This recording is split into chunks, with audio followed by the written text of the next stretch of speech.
আসসালামু আলাইকুম রহমতুল্লাহ। আশা করি সবাই ভালো আছেন এবং সুস্থ আছেন। তো আজকে আমরা পদার্থবিজ্ঞান দ্বিতীয় পত্রের অষ্টম অধ্যায়টি অর্থাৎ আমরা যে অধ্যায়টা নিয়ে জানবো সেটা হচ্ছে আধুনিক পদার্থবিজ্ঞানের সূচনা। এই অধ্যায়টি আজকের আমাদের আলোচ্য টপিক। এটা সম্পর্কে আমরা আমাদের মূল বই কী বলা হয়েছে ওটা দেখব ইনশাল্লাহ। তো এই সূচনাটা আমি পড়ছি না। তো এইখানে যে এই কথাগুলো ইম্পর্টেন্ট, কারণ আমার এই অধ্যায় পাঠ শেষে শিক্ষার্থীরা মানে বলে কথা যেগুলো আছে এগুলো যদি আমরা পড়ি তাহলে আমাদের পুরো অধ্যায় সম্পর্কে একটা ধারণা হয়ে যাবে। অর্থাৎ মানে পুরো অধ্যায়ের মধ্যে কোন কোন টপিক কোন সাব টপিক নিয়ে আলোচনা করা হয়েছে এরকম টাইপের সব কিছুই আমাদের এইগুলোর মধ্যে অন্তর্ভুক্ত হয়ে যায়, যার কারণে এগুলো পড়তে হবে। তো এগুলো আপনারা সবাই পড়ে নেবেন। তো এখন প্রথমে আছে আধুনিক পদার্থবিজ্ঞানের ধারণা। আলোর প্রকৃতি সম্পর্কে বিভিন্ন সময়ে বিজ্ঞানীরা বিভিন্ন তথ্য প্রদান করেন। 1675 খ্রিস্টাব্দে বিজ্ঞানী নিউটন আলোর কণিকা তত্ত্ব, 1678 খ্রিস্টাব্দে বিজ্ঞানী হাইগেন্স আলোর তরঙ্গ তত্ত্ব এবং 1886 খ্রিস্টাব্দে ক্লার্ক ম্যাক্সওয়েল আলোর তড়িৎচুম্বকীয় তত্ত্ব প্রদান করেন।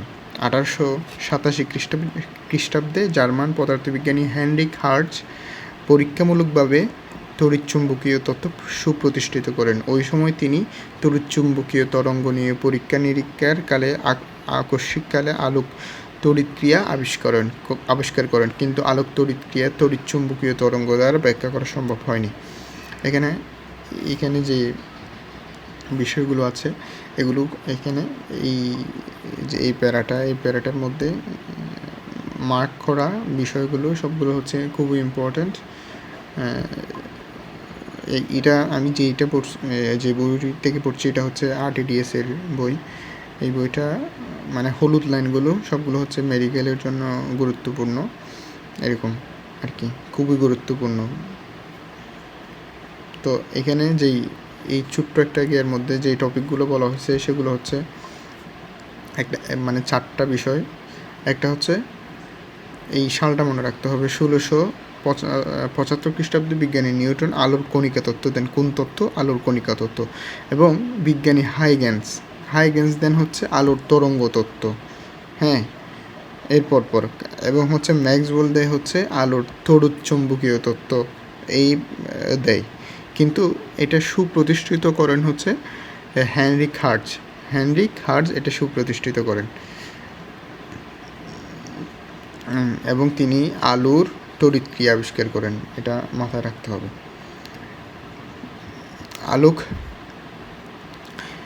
আলোর তড়িৎ তথ্যের অভাবনীয় সাফল্য সত্ত্বেও এর সাহায্যে কৃষ্ণ বস্তু বিকিরণ, কম্পটন ক্রিয়া, রমন ক্রিয়া, পারমাণবিক বর্ণালী তরঙ্গ তত্ত্ব দ্বারা ব্যাখ্যা করা যায় না। কৃষ্ণ বস্তুর বিকিরণ ব্যাখ্যা করতে গিয়ে 1900 খ্রিস্টাব্দে বিজ্ঞানী ম্যাক্স প্লাঙ্ক কোয়ান্টাম তত্ত্ব প্রবর্তন করেন। কোয়ান্টাম তত্ত্বকে প্রবর্তন করেন সেটা হচ্ছে ম্যাক্স প্লাঙ্কের কোয়ান্টাম তত্ত্ব অনুসারে বিকিরণ কণাধর্মী।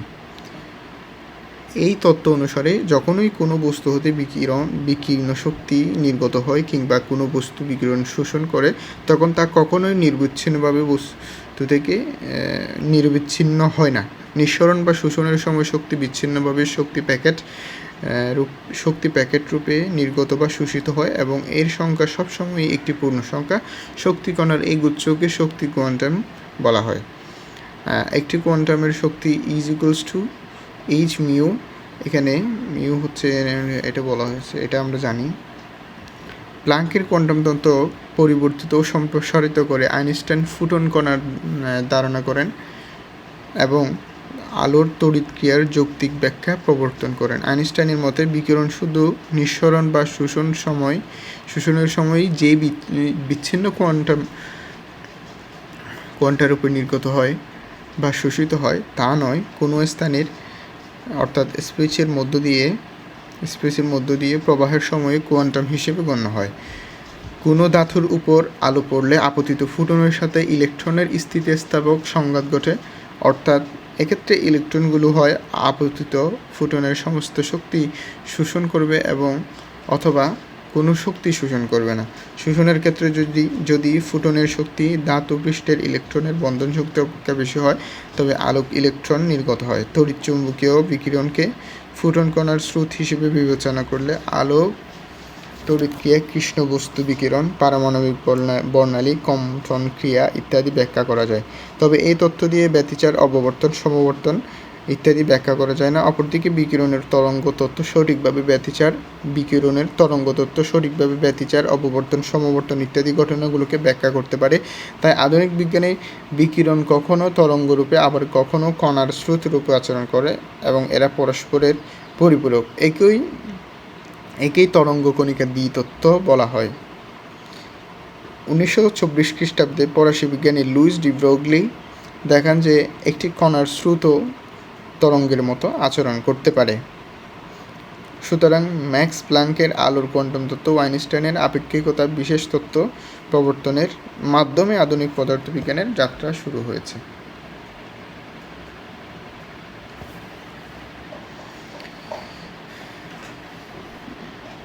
আধুনিক পদার্থবিজ্ঞানের শাখাগুলো হলো quantum বলবিদ্যা, quantum mechanics, atomic and nuclear physics, theory of relativity, astrophysics, biomedical physics, statistical mechanics, solid state physics, meteorological science, geophysics। হ্যাঁ, এখন আমাদের গুরুত্বপূর্ণ একটা বেসিক্স আলোচনা, সেটা হচ্ছে প্রসঙ্গ কাঠামো। চিরায়ত ফ্রেম অফ রেফারেন্স বা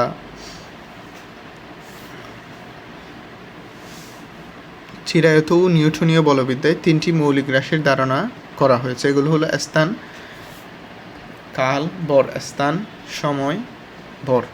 চিরায়ত বলবিদ্যার মতো স্থান, কাল ও ভর ধ্রুব, কিন্তু আইনস্টাইনের মতো এগুলো পরম কিছু নয়, সবই আপেক্ষিক। আইনস্টাইনের এই তত্ত্বই আপেক্ষিক তত্ত্ব নামে পরিচিত।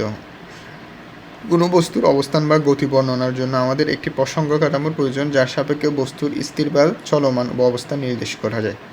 দূরের বা কাছের কোনো বস্তুর সাপেক্ষে দ্বি বা ত্রিমাত্রিক স্থানে একটি বিন্দুকে সুনির্দিষ্ট করা যায়, একে প্রসঙ্গ কাঠামো বলে। অন্য কথায় বলা যায়, কোনো বস্তুর গতি বর্ণনার জন্য ত্রিমাত্রিক স্থানে যে সুনির্দিষ্ট স্থানাঙ্ক ব্যবস্থা বিবেচনা করা হয় এবং যার সাপেক্ষে বস্তুটির গতি বর্ণনা করা যায় তাকে প্রসঙ্গ কাঠামো বলে। যেমন গড়ের সিলিং ফ্যানকে নির্দিষ্ট করতে গড়ের যে কোনো একটি কোণাকে মূল বিন্দু ধরে দৈর্ঘ্য, প্রস্থ এবং উচ্চতা বরাবর নির্দিষ্ট পরিমাণ স্থান ও স্কেল ফিতা দিয়ে পরিমাপ করে ফ্যানের অবস্থান নির্দিষ্ট করা যায়। মনে করা যাক গড়ের দৈর্ঘ্য বরাবর 3 মিটার, প্রস্থ বরাবর 2 মিটার, উচ্চতা বরাবর 3 মিটার মেপে ফ্যানটি নির্দিষ্ট করা হলো। এক্ষেত্রে ফ্যানের স্থানাঙ্ক 3,2,1 তবে এটি ওই মূলবিন্দুর সাপেক্ষে। আবার গড়ের বা বাইরের কোনো মূলবিন্দুকে কল্পনা করলেও স্থানাঙ্ক পরিবর্তিত হবে। সবচেয়ে সহজ ও পরিচিত প্রসঙ্গ কাঠামো হলো কার্তেশীয় অক্ষ পদ্ধতি। এর দ্বারা একটি বস্তুকণার অবস্থান 3টি পরস্পর লম্ব অক্ষ XYZ দ্বারা নির্দিষ্ট করা যায়। প্রসঙ্গ কাঠামো দুই প্রকার: জড় প্রসঙ্গ কাঠামো, অজড় প্রসঙ্গ কাঠামো। জড় প্রসঙ্গ কাঠামো পরস্পরের সাপেক্ষে ধ্রুব বেগে গতিশীল। যেসব প্রসঙ্গ কাঠামোতে জড়তার সূত্র ও নিউটনের গতিসূত্র প্রযোজ্য হয় তাকে জড় কাঠামো বা জড় প্রসঙ্গ কাঠামো বা জড়তার কাঠামো বলে। এখানে এটা যদি আবার দেখি আমরা, পরস্পরের সাপেক্ষে অর্থাৎ দুইটা বস্তু, মানে যার সাপেক্ষে আমি কোনো বস্তুকে নিয়ে নির্দেশ করব বা এই দূরত্ব মেজার করব এবং যার জন্য আমি প্রসঙ্গ কাঠামো ধরে নিব, এই দুইটা বলতেছে আর কি। পরস্পরের সাপেক্ষে ধ্রুববেগে গতিশীল। ধ্রুববেগ মানে হচ্ছে সমবেগ। ধ্রুব মানে হচ্ছে মানে কনস্ট্যান্ট বেগ। কনস্ট্যান্ট মানে কি, বেগ কনস্ট্যান্ট কখন থাকবে, যখন সমবেগ হবে। আশা করি বুঝতে পারছি। হ্যাঁ, গতিশীল যেসব প্রসঙ্গকের মধ্যে জড়তার সূত্র এবং নিউটনের গতিসূত্র প্রযোজ্য হয় তাকে জড় কাঠামো বা জড় প্রসঙ্গ কাঠামো বা জড়তার কাঠামো বলে। একে অভ্যন্তরীণ কাঠামো বা গ্যালিলিও কাঠামো বা নিউটনীয় প্রসঙ্গ কাঠামো বলা হয়। ভূপৃষ্ঠের তুলনায় সমবেগে গতিশীল সকল বস্তুর সাথে যুক্ত কাঠামোতে নিউটনের জড়তার সূত্র প্রযোজ্য হলে এরা প্রত্যেক একটি জড়তার কাঠামো, কিন্তু ঘূর্ণায়মান বস্তু জড় কাঠামো নয়। বস্তুর গতির হ্রাস বৃদ্ধির ঘটানোর জন্য মন্দন ত্বরণ সৃষ্টি হয় বলে সমবেগে চলে না বলে এটি জড় কাঠামো নয়। অর্থাৎ ভূপৃষ্ঠের তুলনায় সমবেগ সম্পন্ন হলে কাঠামোটি জড় কাঠামো। জড় প্রসঙ্গ কাঠামোতে নিউটনের দ্বিতীয় ও তৃতীয় গতিসূত্র জড় প্রসঙ্গ কাঠামোতে নিউটনের দ্বিতীয় ও তৃতীয় গতিসূত্র সঠিকভাবে প্রয়োগ হয়। চিত্রে জড় প্রসঙ্গ কাঠামো দেখানো হয়। এইগুলো হচ্ছে জড় প্রসঙ্গ কাঠামো। মানে হচ্ছে এখানে এসটা হচ্ছে, আমি রেফারেন্স ফ্রেম অ্যাসেট আর কি। এই যে এখানে প্রযুক্ত বল শূন্য হবে, ত্বরণ শূন্য হবে। অজড় প্রসঙ্গ কাঠামো যেসব প্রসঙ্গ কাঠামো পরস্পরের সাথে ধ্রুববেগে গতিশীল নয়, যে কাঠামোতে জড়তার সূত্র ও নিউটনের গতির সূত্র প্রযোজ্য হয় না তাকে অজড় কাঠামো বলে। ঘূর্ণায়মান ও অসমবেগে চলমান প্রসঙ্গ কাঠামো অজড় কাঠামো। এই ধরনের কাঠামোতে কাল্পনিক কাঠামো বলা হয়। এই ধরনের কাঠামোকে কাল্পনিক কাঠামো বা অলিক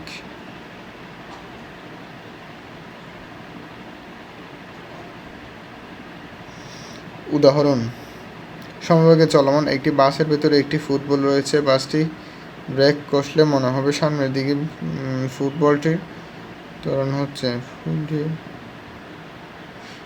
ফুটবলটির উপর কোনো বাহ্যিক বল ক্রিয়া করেনি, কিন্তু আমরা ফুটবলটিকে বাসের ভেতরে একটি ত্বরিত প্রসঙ্গ কাঠামো হতে দেখি বলে মনে হয় এটি একটি বাহ্যিক বল ক্রিয়া করেছে। ধরা যাক প্রসঙ্গ কাঠামো এস। প্রসঙ্গ কাঠামো এস প্রাইম জড় প্রসঙ্গ কাঠামো এস এর সাপেক্ষে